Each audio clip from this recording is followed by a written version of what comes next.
दोस्तों, दान तो हम सभी करते हैं, लेकिन क्या आपको पता है कि सबसे बड़ा दान क्या है?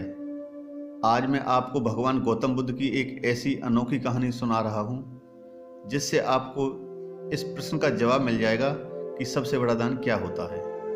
तो दोस्तों, ये रोचक कहानी कुछ इस तरह है।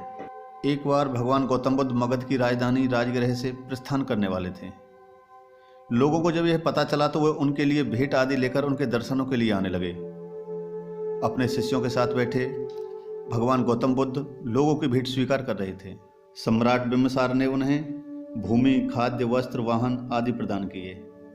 नंगर सेठों ने भी धन धान्य और स्वर्ण आभूषण उनके चरणों में अर्पित कर दिए। सभी के दान को स्वीकार करने के लिए बुद्ध अपना दायां हाथ उठाकर स्वीकृति इंगित कर देते थे। भीड़ में एक वृद्धा भी थी। वह बुद्ध से बोली, भगवान, मैं बहुत निर्धन हूँ, मेरे पास आपको देने के लिए कुछ नहीं है। आज मुझे पेड़ से एक आम गिरा हुआ मिल गया, मैं उसे खा रही थी, तभी मैंने आपके प्रस्थान करने का समाचार सुना। उस समय तक मैं आधा आम खा चुकी थी। मैं भी आपको कुछ अर्पित करना चाहती हूँ, लेकिन मेरे पास आधे खाए हुए आम के सिवा कुछ भी नहीं है। इसे ही मैं आपको भेंट करना चाहती हूँ, कृपया मेरी भेंट स्वीकार करें।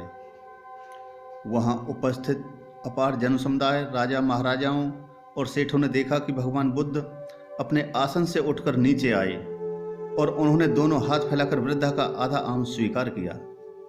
सम्राट बिम्बिसार ने चकित होकर बुद्ध से पूछा, भगवान, एक से बढ़कर एक अनुपम और बहुमूल्य उपहार तो आपने केवल हाथ हिलाकर ही स्वीकार कर लिए, लेकिन इस बुढ़िया के झूठे आम को लेने के लिए आप आसन से नीचे उतर कर आ गए।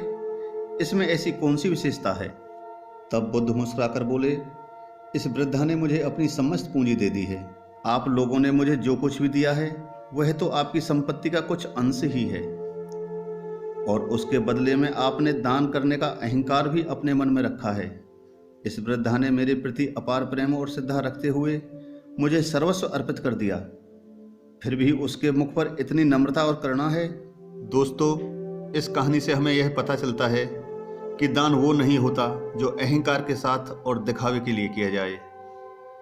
सबसे बड़ा दान तो वही होता है जो सच्ची श्रद्धा और भाव के साथ किया जाए।